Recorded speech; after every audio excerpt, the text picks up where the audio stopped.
भूख, प्यास, नींद और आशा में सबसे बड़ा कौन? दोस्तों, यह प्रसंग बहुत ही ज्ञानवर्धक है, इसलिए इस वीडियो को अंतिम तक अवश्य देखना। एक नगर में 4 बहनें रहती थीं।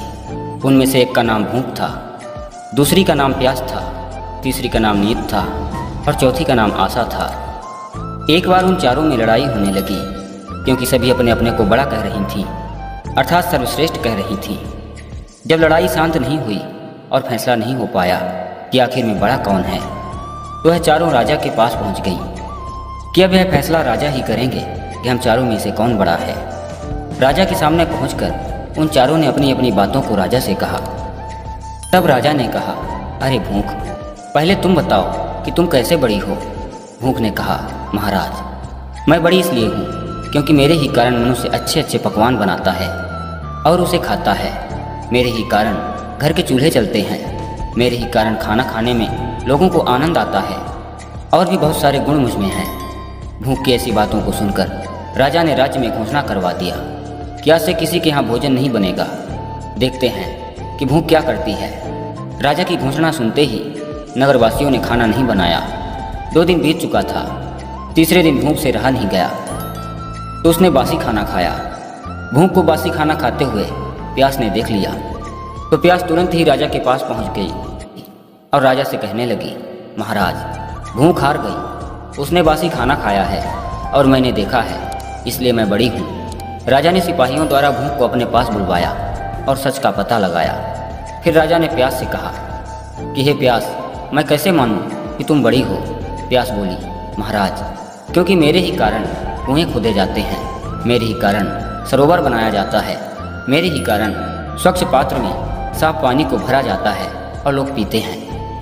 और भी बहुत सारे गुण मुझ में हैं, इसलिए मैं ही सबसे बड़ी हूँ। प्यास की ऐसी बातों को सुनकर राजा ने नगर में फिर से घोषणा करवा दिया कि आज से कोई भी कुओं को नहीं खोदेगा और सरोवर भी नहीं बनाएगा।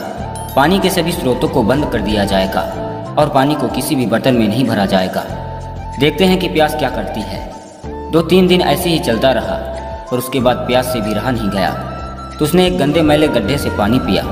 प्यास को ऐसा करते हुए नींद ने देखा तो नींद दौड़ती हुई राजा के पास गई और राजा से बोली, महाराज, प्यास हार गई। मैंने प्यास को गंदे और मैले गड्ढे से पानी पीते हुए देखा है। राजा ने अपने सिपाहियों को भेजकर प्यास को बुलवाया और सच्चाई का पता लगाया। तब नींद ने राजा से कहा, महाराज, इसीलिए मैं बड़ी हूँ। राजा ने कहा, मैं कैसे मान लूँ कि तुम बड़ी हो।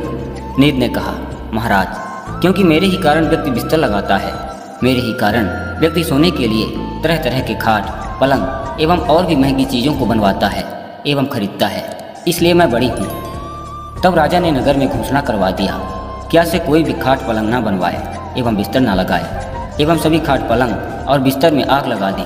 देखते हैं कि नींद क्या करती है। आधी रात बीतने को हुई तो नींद को बहुत तेज की नींद लगी तो नींद इधर उधर बिस्तर खोजने लगी। जब उसे बिस्तर नहीं मिला तो वह ऊबड़ खाबड़ एवं गंदे जगह में ही सो गई। नींद को ऐसा करते हुए आशा ने देख लिया तो वह भी दौड़कर राजा के पास पहुंची और राजा से कहने लगी, महाराज, मैंने नींद को गंदे जगह में एवं ऊबड़ खाबड़ जगह में सोते हुए देखा है, इसलिए नींद हार गई। राजा ने फिर से अपने सिपाहियों को भेजा और नींद को बुलवाया और सच्चाई की जांच करवाया। नींद दोषी पाई गई। तब आशा ने कहा, महाराज, इसीलिए मैं कह रही थी कि मैं बड़ी हूँ। राजा ने कहा कि मैं कैसे मान लूँ कि तुम बड़ी हो।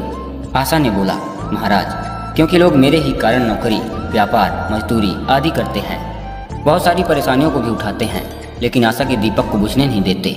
आशा की ऐसी बातों को सुनकर राजा ने घोषणा करवा दिया कि नगर में आज से ही कोई व्यापार न करे, कोई मजदूरी न करे, कोई नौकरी न करे, कोई भी आशा के दीपक को न जलाए। देखता हूँ कि आशा क्या करती है। पूरा दिन बीत गया। आधी रात बीतने वाली थी। जब आशा को आस जगी तो वह इधर उधर घूमने लगी, लेकिन चारों तरफ सन्नाटा था, शांति थी, हर जगह अंधेरा था। सिर्फ एक बूढ़ा व्यक्ति टिमटिमाते हुए दीपक के प्रकाश में काम कर रहा था। आशा वहीं पर जाकर रुक गई। कुछ समय बाद बूढ़े व्यक्ति ने देखा कि वह मिट्टी का दीपक सोने का हो गया है। उसकी टूटी फूटी झोपड़ी एक महल में बदल गई है। इस प्रकार बूढ़े व्यक्ति की आशा पूरी हो गई। दोस्तों, यह कहानी हमें शिक्षा देती है कि व्यक्ति को आशा अर्थात उम्मीद के साथ कर्म करते रहना चाहिए। एक ना एक दिन सफलता जरूर मिलती है, क्योंकि कहते हैं कि उम्मीद पर दुनिया कायम है।